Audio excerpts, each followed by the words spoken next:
हमारे साथ भारतीय टीम के एक गेंदबाज जिन्होंने इस वर्ल्ड कप में दिखाया कि गेंदबाजी किसे कहते हैं। आप जान गए होंगे मोहम्मद शमी। जी हाँ, मोहम्मद शमी के कोच बदरुद्दीन शमी जी जुड़ चुके हैं, जिन्होंने शमी को पहचाना, तराशा और एक ऐसा हीरा दिया। बदरुद्दीन जी, बहुत बहुत स्वागत है आपका न्यूज़ 18 में।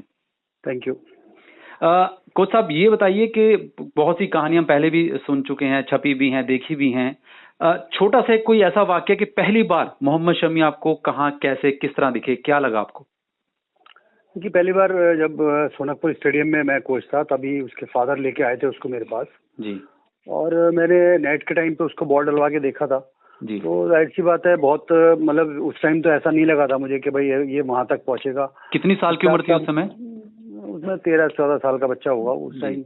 जी। तो मतलब उस 13-14 साल की उम्र के हिसाब से मैंने देखा वो बहुत तेज बॉल डाल रहा था। जी। अब जैसे ये होता है कि बच्चा इतना तेज बॉल नहीं डाल सकता, लेकिन वो अच्छा तेज बॉल डाल रहा था। जी। तो बाकी उससे फादर से मैंने बात करी, मैंने कहा भाई देखिए, अगर ये मेहनत करेगा तभी कुछ हो सकता है, या रेगुलर रहे पहले तो। जी। सबसे बड़ी परेशानी वहां से, उनका 25 किलोमीटर दूर घर था। जी। और वहां से यहाँ तक आने में काफी टाइम लगेगा, और ये कोई उस टाइम इतने बढ़िया साधन वगैरह भी नहीं थे जी कि आने जाने के लिए। जी। लेकिन उसने फौरन हाँ भी भर दी कि मैं आ जाया करूंगा, कैसे भी आऊँ मैं पहुंचूंगा, रेगुलर आऊंगा। जी। तो मैंने कहा मेरा अगर रेगुलर आ सकते हो तो फिर देखते हैं, फिर आप मेहनत करो, फिर बाकी देखते हैं जैसा भी होगा, क्या क्या कर सकते हैं आपके लिए। तो वहां से शुरुआत हो गई। जी हाँ।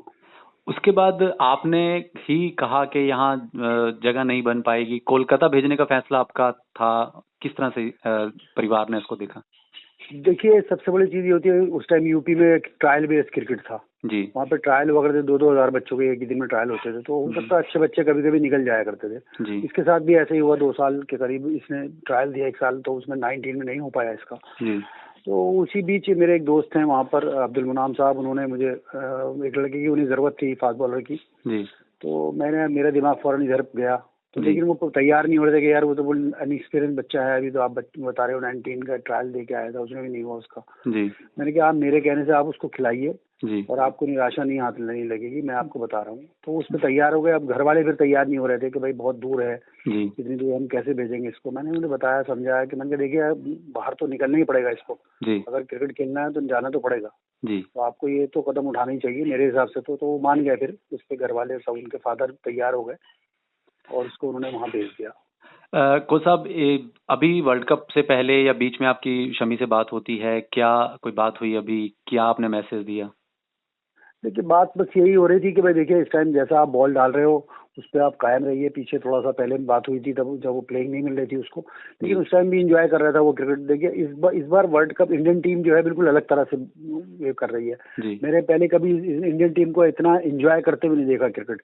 तो एक दूसरे की परफॉर्मेंस एंजॉय कर रहे हैं और एकजुट होकर बेनते एकजुट होकर खेल रही है टीम। तो ये बड़ा अच्छा साइन है हमारे लिए। और देखिए, जब भी टीम जीतती है, जब भी आप देख रहे हैं 10 मैच हम लगातार जीत चुके हैं, और कोई न्यूजीलैंड के अलावा कोई दूसरी टीम हमारे आसपास भी नहीं पहुंची जी। तो ये बड़ा अच्छा साइन है, और ये इसका साइन इसी वजह से है कि बहुत एकजुट होकर खेल रहे हैं। तो जब प्लेइंग 11 नहीं मिल रही थी उस समय शमी का भी माइंडसेट क्या था? थोड़ा सा वैसे होता है कॉन्फिडेंस कि हाँ चलिए जब मौका मिलेगा, तो उस टाइम आपने शमी को क्या समझा? शमी का माइंडसेट क्या था? शमी तो माइंडसेट ये था कि बहुत मैं भी इसमें परेशानी नहीं है, क्योंकि कॉम्बिनेशन ऐसा चल रहा है, टीम जीतने का वजह से कोई परेशानी ज्यादा नहीं थी। लेकिन जाहिर सी बात है भाई, देखिए वैसे वर्ल्ड क्लास बॉलर है, शुरू से ही रहा है वो, तो आपको पता ही है सबको कि भाई उस जैसा सीन मेरे ख्याल से वर्ल्ड में किसी बॉलर का नहीं है जी। तो हर क्रिकेटर ने, हर एक्सपर्ट ने ये कहा है कि उसको तो पहले टीम में हो रहना चाहिए था। मैंने कहा मुझे ऐसा कुछ वो नहीं लगता वो, कि भाई देखिए पार्ट ऑफ गेम है ये सब चीजें, और कॉम्बिनेशन के हिसाब से आदमी कभी कभी नहीं भी खेल पाता। आपकी अभी आजकल में बात हुई शमी से लेटेस्ट? अभी हाँ, अभी 3-4 दिन पहले बात हुई थी, अभी फाइनल से पहले बात हुई थी जी। क्या कह रहे थे शमी? बहुत खुश था। क्या कह रहा था कि भाई देखिए, सेमीफाइनल ही हमारे लिए मेन है, इस पे हमें बढ़िया करना है, क्योंकि न्यूजीलैंड ने अभी तक हमारे खिलाफ अच्छा किया है जी। और वही था कि एक टाइम ऐसा आ गया था कि भाई न्यूजीलैंड की पार्टनरशिप जब लगी थी तो थोड़ा सा डिस्टर्बेंस हमें भी लग रहा था, लेकिन उसने जो बॉल डाला है शायद ही कोई डाल पाता है ऐसी सिचुएशन में। एक लास्ट सवाल कोच साहब, शुरुआत के 4 मैचों में प्लेइंग 11 ना मिलना, उसके बाद तो पूरी कहानी ही बदल गई। शमी ऐसे छाए, तो एज ए कोच और जिस तरह की आप शमी को क्योंकि बचपन से जानते हैं, शमी का कोई ऐसी बात जो आपके दिल को छू गई हो, जो अब आपसे बातचीत हुई होगी? बस देखिए, दिल को छूने वाली बात मैं ये बता रहा हूँ कि वो एकजुट होकर खेल रहा था। पहले तो परेशान हो जाया करता था कभी कभी, तो उसको जब अगर वो बाहर जब बैठा हुआ था तब भी उसको ये लग रहा था कि हाँ मैं एंजॉय कर रहा था क्रिकेट। मतलब एक दूसरे की परफॉर्मेंस एंजॉय कर रहे हैं सब लोग, वो ही नहीं और भी लोग कर रहे हैं। तो बस वही मुझे अच्छा लगा कि ये देख चलिए, इस बात में कहीं निगेटिव दिमाग में नहीं आना चाहिए, कोई चीज पॉजिटिव रहा, वो पॉजिटिव उसकी सोच थी वहाँ पर। जी, तो वर्ल्ड कप जीतने के बाद फिर आप शमी के साथ जश्न की तैयारी आपकी पूरी है? बिल्कुल बिल्कुल, वर्ल्ड कप के बाद जश्न की तैयारी है सर पूरी, और बड़ा पूरा देश जश्न मनाएगा, हम भी मिल के बनाएंगे सर। अच्छा, क्या खास लगता है शमी को, या खाने में कुछ अच्छा लगता है, या क्या करता है शमी कुछ? वो सब चीजें खा लेता है, उसे कुछ खाने की कोई ऐसी वो नहीं है किसी चीज से परहेज हो, सब खाता है। और फुल मेहनत करता है फिर खा के, ये नहीं कि परहेज करता हो किसी चीज से, खाता भी हुआ है माशाल्लाह, और परहेज भी नहीं करता, और मेहनत खूब करता है उसके बाद। चलिए, बहुत बहुत शुक्रिया, उम्मीद है कि वर्ल्ड कप जीत के ये पूरा बिल्कुल टीम बिल्कुल सबका नाम रोशन करे।